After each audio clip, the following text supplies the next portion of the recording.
biggest thing that surprised me is that no fortune seems to be able to withstand a long illness. A Medicaid placement is a competitive sport these days.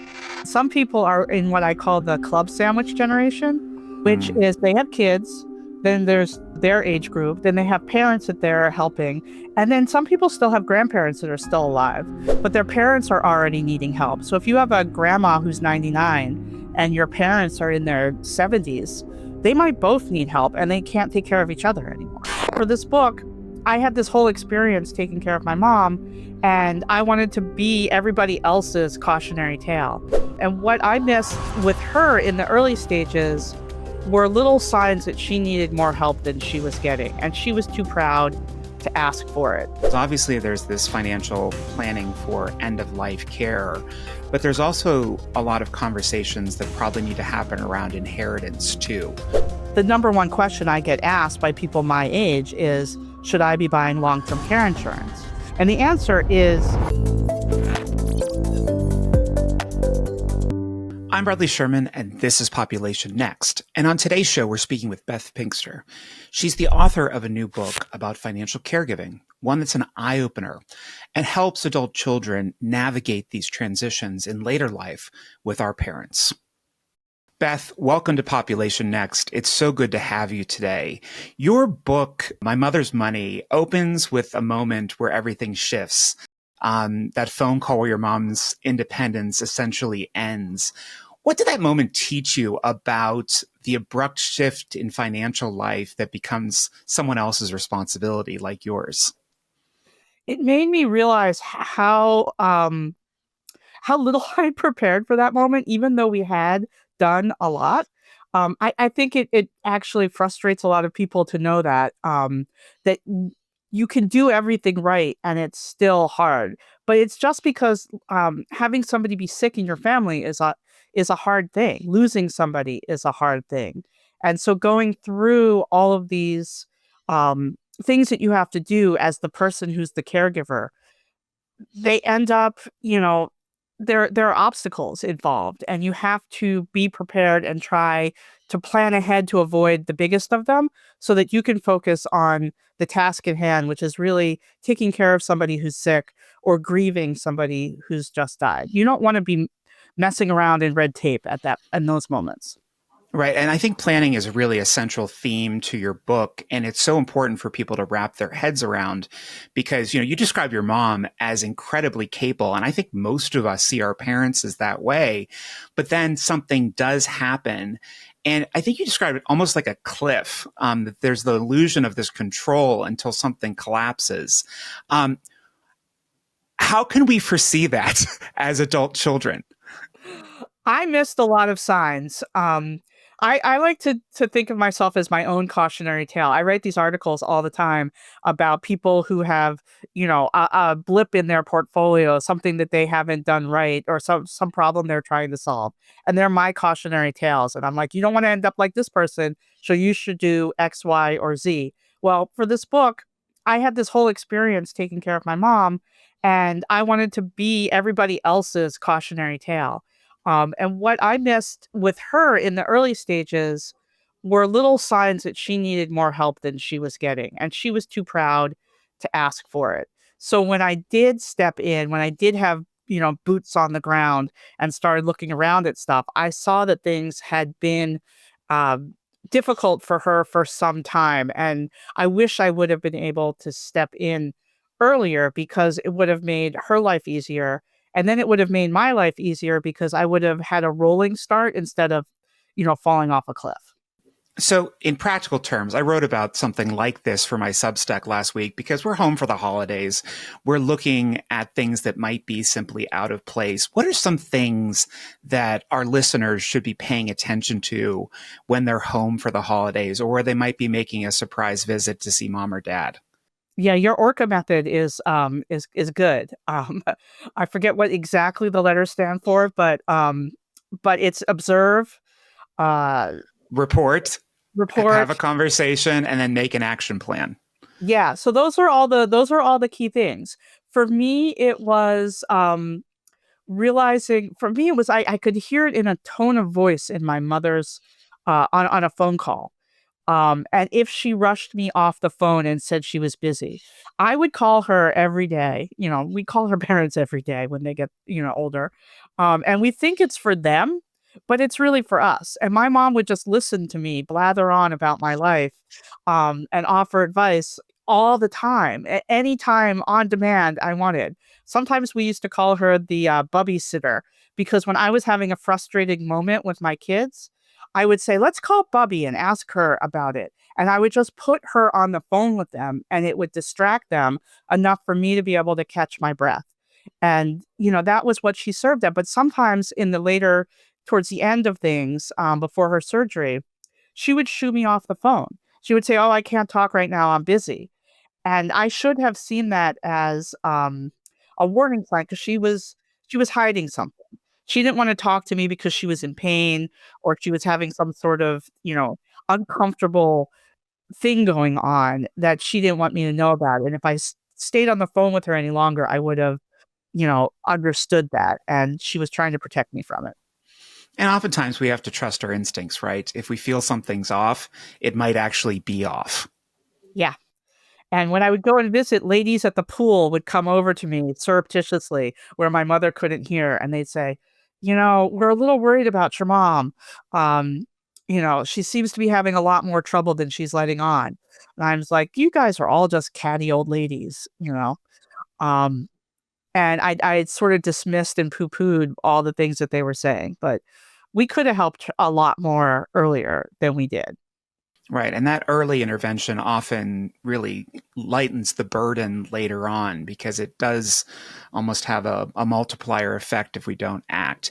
So in the book, you talk about so many stories that seem to echo the same type of pattern where the money runs out before the life does. And I'm wondering what surprised you most about the financial math of caregiving once you started living it yourself.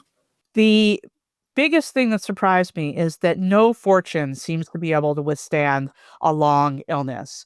You can talk to people who have, seemingly infinite resources, and if you're hit with a dementia illness, for example, that goes on for 10 plus years and the care is, 12,000, 15,000, $20,000 a month, that money's going to run low at some point. And somebody is going to have to figure out how to pick up the slack. And the more you're paying for the care up front, the less likely that facility is going to take Medicaid. So when you run out of money and you want to rely on that federal safety net, your parent is in a place that won't accept it. And so then you have to think about moving your very ill elderly parent into some other facility that is, I don't wanna say always going to be less, but, when you think about just look at the numbers involved. The amount if $15,000, a month per patient is not what Medicaid facilities are getting, and if you go into a Medicaid facility, you're not gonna get the bells and whistles. You're not gonna get afternoon cocktail parties and ice cream on demand and things like that. You're not gonna get the same response times to bathroom situations. Um, Nighttime coverage, doctors on staff, essential core things that you want for a parent in a nursing facility. Right. And I think we should also note that a Medicaid bed is not always available either. Like it's not a foregone conclusion that even if you run out of money, you can find a Medicare bed in another community. A Medicaid placement is a competitive sport these days. And I wrote in the book about this a couple of families that had to send their loved ones out of state, which Medicaid is state based. So it involves a lot of paperwork to move somebody from like Florida um, to, Missouri. Um, because you have to then reapply for Medicaid in that state. But that's the only place one of these families could find a bed for their loved one that suited his medical needs. And, I talked to another woman for the book who had to move her mom. It was one of those close border states. So she just sort of moved her over the border to another state. But you can't always get a placement. You can't always get the placement you need. You're gonna end up having to, negotiate, find somebody to advocate for you. It's a big task to get somebody into a Medicaid facility. And we should note that women are still typically the primary caregivers these days. So this is falling on women who are not only managing a full-time job often, but also managing their kids. So it's like having three full-time jobs at once. So I can imagine it feels quite overwhelming. I am the cliche of the adult daughter caregivers, and you got to throw, teenagers and their emotions and their hormones, uh 50 plus year old women and their emotions and their hormones, um an older person and their emotions, full-time jobs, other responsibilities. It's a lot. And some people are in what I call the club sandwich generation, which is they have kids, then there's, their age group, then they have parents that they're helping, and then some people still have grandparents that are still alive, but their parents are already needing help. So if you have a grandma who's 99 and your parents are in their, 70s, they might both need help and they can't take care of each other anymore. Yeah, that just caused my anxiety to go through the roof. The club sandwich analogy. In another lifetime ago, I used to work in the long term care trade association, now known as Leading Age, and we talked a lot about long term care insurance. And at the time, it seemed like a good deal with some pretty good math behind it. If you got in by 58 and paid, you would get a good return. But as I've seen in my own personal life with friends who are well into their 70s and 80s that are that took up these programs, 20, 30 years ago, there's a really mixed result in terms of what they're able to take up. Some people are really locked into a nursing home setting, while others have managed to get full-time care delivered in their home. As a customer, as a woman in her mid 50s who's maybe thinking about long-term care insurance now after living with your mom's care, what should we be looking for? Like, could you give us some advice? Well, you're talking to someone who bought it when I was 30. So, All um, right. I was offered a group policy at work in my 30s, right around the time that my mom bought her policy when she was in her early 50s. Um, and it started out at $16 a month, and it's up. I think it just went up to $70 a month, is my payment in my 50s. So, the math on these policies when you were working on them was good math for the customer. Those companies are out of business or going out of business now. Those policies are no longer available. I would have a hard time finding a policy that suited me if I were looking for a policy now. And I hate to not have, good advice or good recommendations for people now, because the number one question I get asked by people my age is, should I be buying long term care insurance? And the answer is, you need long term care insurance policy. You need long term care insurance. But the policies that are available today, the math doesn't math on them. And so they're absolutely essential. It is the number one thing that you should insure for, because it's the perfect thing for insurance. It's a catastrophic cost that you can't handle on your own, and you need to prepare for it somehow. But the insurance pools aren't big enough. Not enough people are buying it, and so the people who use it use up all the resources, and then there's no money left. Like the payouts are too expensive because everybody who buys it gets sick. It's really not a great business model when you think about it, right? No, and I go through the math in the book. My whole idea of this was to give people details that could help them. I don't think it does people any good to talk about generalities sometimes, and it depends answer that so many people in my position give out. It doesn't really help you, right? Like, you want to know whether you should do it. Well, my mom did it, and she paid in about $60,000 was her pay in over the years, and she got out about $100,000. But in the meantime, the company went out of business. Her insurer went bankrupt, because too many people were in that position where they were getting out more than they put in, and so we were dealing with the receivership when we were filing claims, and it wasn't the most easy process, because they were lovely, they were sweet when I talked to them on the phone, and they did have insurance coverage to pay out, the remaining claims. But they weren't investing in infrastructure. They weren't, upgrading their systems. So it was just a very arcane process. And the company that I have my life insurance with, which seemed like the number one company at the time when I was buying this policy, um, it's now teetering on the edge. They don't offer a policy like I have anymore.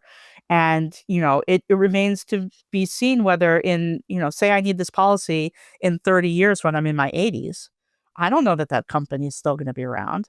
I could have paid in all this money and it could go out of business. I don't know the answer to any of those future questions. Right.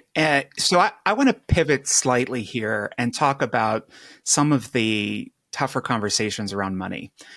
Because obviously there's this financial planning for end of life care, but there's also a lot of conversations that probably need to happen around inheritance too, and whether or not there'll even be an inheritance for adult children. Managing that money must be incredibly complex for people. How many of them are putting off this conversation with their adult children? So many. Nobody wants to talk about money. It's like the number one thing people don't want to talk about. And my mom kind of punted, in that she just split everything evenly between me and my brother. Like the most simple thing that you could do is just say, I have two children, 50-50 to both of them. Um, all my worldly goods and possessions, 50-50 to each of them. But that left it to me and my brother to sort out a lot of stuff that she didn't think through for us. For instance, she had one car, right? Like which one of us was, we had to sort it out amongst ourselves. And then there's like family heirlooms that there are only one of. We had a pair of candlesticks. Um, that were very meaningful to people. There were other sort of heirlooms that belonged to my grandparents. So they went to my mother and then they go to me and my brother. But what about my cousins? They belong, your grandparents belong to us equally. Right. And Jenny Roselle talks about this in the book, if I'm not mistaken. She talks about how these fights over things like couches and inanimate objects really are more revealing about something else, maybe bigger conflicts. Can you walk me through what those might be? Yeah. There are a lot of jerks out there, to be honest. And people turn into jerks over money. And if your family has a jerk in it, you're going to be stuck dealing with them. And so I'm imagining that the people reading my book and listening to your podcast and thinking about these issues are the not jerks, because they're looking for solutions and resolutions and planning. The jerks aren't paying any attention to any of this. And so, it becomes, the parent's responsibility, the person who's leaving stuff behind. Um, do you want people to fight over you and your things after you're gone? Like, think forward. And are you the kind of person that doesn't want that to happen? Now, sometimes it's the parents who are the jerks. Not all parents are perfect, and sometimes they don't care. Sometimes they're mean. Sometimes they have mental health issues, or don't even. Sometimes they don't even get a chance to think it out because something bad happens before they're ready for it. But if they don't, it's a loving act to set some of this stuff up so that people don't fight over it and to express that to everybody involved so that there are no hard feelings. It's been, researched, and I've talked to plenty of estate lawyers who find that anytime that there's a family conversation about what the inheritance is going to be, whether it's going to be even or uneven in some way, if it's explained, then there are no legal fights afterwards. If you could take the same situation, one lawyer took the same situation for me, a mother and father who wanted to leave more money to a child who was in a lower earning profession than the other. One was a lawyer and one was something else. And they wanted to leave more to the kid who was earning less and less to the lawyer. In one family, they explained it, and the lawyer was like, "I'm fine with that. That makes sense." In the other family, they didn't explain it, and the lawyer's feelings got hurt. And he's like, "I'm going to contest that because that couldn't be what mom and dad wanted." Right. So if I'm hearing you, this financial planning of wills and contracts, this kind of gritty stuff that's hard to do can often be the greatest signal of love of a parent to Yeah. their kids. It is just 100% about love. I try very hard in this whole book not to use the word estate planning. The reason I picked this term financial caregiving is because it is all about us taking care of each other. It is about you taking care of the people you love and them being able to take care of you. And all of these systems and all the work that you have to do is hard, but we do hard things for people we love. We don't do hard things out of greed all the time. Like we do things regardless of whether somebody is a good or bad person because they're our family. I talked to all these people for my book, and like some of them had good relationships with their parents, some of them had bad relationships, some had lots of resources, some had no resources. They all did the work nonetheless, because this kind of caregiving, the financial part of it, is not something you can hire out. It is you can't throw money at this problem and have somebody else do it for you. You can have somebody come in and change the bedpans and the sheets and cook meals and take somebody to and from doctor's appointments. But you are not going to give that person your parents' ATM card and the code, right? Like Right. I think that's a rational place most people would draw the line. The caregiver doesn't get the ATM card with the code on it. You're not going to give them all of your parents' financial documents and have them start sorting through the bills and stuff like that. You're just opening yourself up for a world of insurance fraud. And even if you hire like a fiduciary professional, you still need them to be accountable to somebody. So somebody's name is going on these forms that allows you access, the power of attorney, the healthcare proxy, all of those things. Somebody's name has to go on them. If it's if you're the adult child, your name is going on those forms, and you are the ultimately you're the person responsible for all of these things. You can have somebody like your financial advisor can come in and tell you what to do, but they can't call the bank for you. You can't like subcontract the power of attorney at that point. So, at a certain point, you're going to have to make phone calls. You're going to have to close credit card accounts. You're going to have to, monitor stuff. And your parent isn't going to like it very much, generally speaking, if you try to outsource that to somebody else because they're trusting you. Right. So, how, given that most of our parents' finances seem seemingly like a black box locked away, how do we open up in a collegial or convivial type way this conversation about financial caregiving with them when we feel like the time is right? One thing I always suggest, which worked for my mom every single time, and I don't know if it was manipulative or not, but I would ask her advice about me. Um, I would say, I need to figure this out, or I need to do X, Y, or Z. What do you do in this situation? Um, how do you handle this for you? Like, I'm trying to figure out my power of attorney. Am I your power of attorney? If I'm your power of attorney, I should probably know that. The second thing is to use the news or celebrity stories as a backdrop. Gene Hackman is a particularly good story that scares people because that one just haunts me. Like Gene Hackman and his wife were living alone together. They had lawyers, they had trusts, they had wills, they had all the documents that you would want. And there goes my sign in the background. Um, but they had all the documents that you would want. They had all the proper things in place, and that still was an end disaster that nobody wants. She predeceased him, and then he had such bad dementia that he didn't know what had happened, and he sort of wandered around the house until he died also. So, and then was there for days before anybody found them. I'm like, if that celebrity story came up and my parents were aging at that point, my parents were both gone by the time that story happened. But I would be like on the phone with them saying, I don't want that to happen to you. We need a system. We need to be calling every day. Or, we need to have check-ins. Like, I don't want to go days without hearing from you and worry that you're on the floor and you can't get up. Right. So, Beth, I I always like to end these conversations with some very practical advice, and you've given us a ton already. But I'm wondering if you had one wish for the adult children that have picked up your book. What conversation do you want them to have tomorrow, the day they finish it?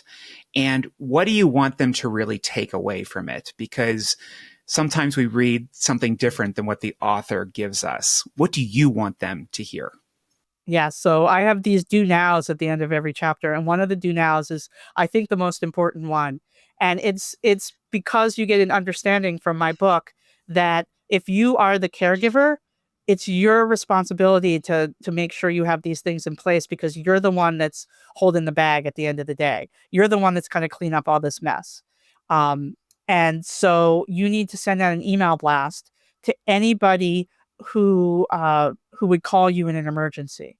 So if something happened to your parents, is the hospital going to pick up the phone and call you? If Aunt Sue or your best friend or whatever, like whoever you're listed as the person, you got to email them and say, do you have these three documents?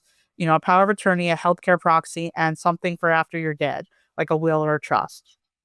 And if you don't, here's a link where you can get those documents. I need a copy of them, and I need to make sure we have these things in place, because I can't help you if you don't do those things. I will be a miserable in a miserable situation if you don't take care of these things. And so let's get this taken care of today. Well, Beth, this has been incredibly enlightening. Your book is phenomenal. We'll make sure that everyone gets links to it. But I thank you for this contribution and for helping all of us adults, kids through this time in our lives. Thank you. If you enjoyed today's conversation with Beth, I encourage you to go out and get her book. I've included a link to that in the show notes below, as well as some other resources. And if you're interested in diving deeper into our demographic future, the future of people in place, I encourage you to subscribe to my Substack. It's at populationnext.com. That's populationnext.com.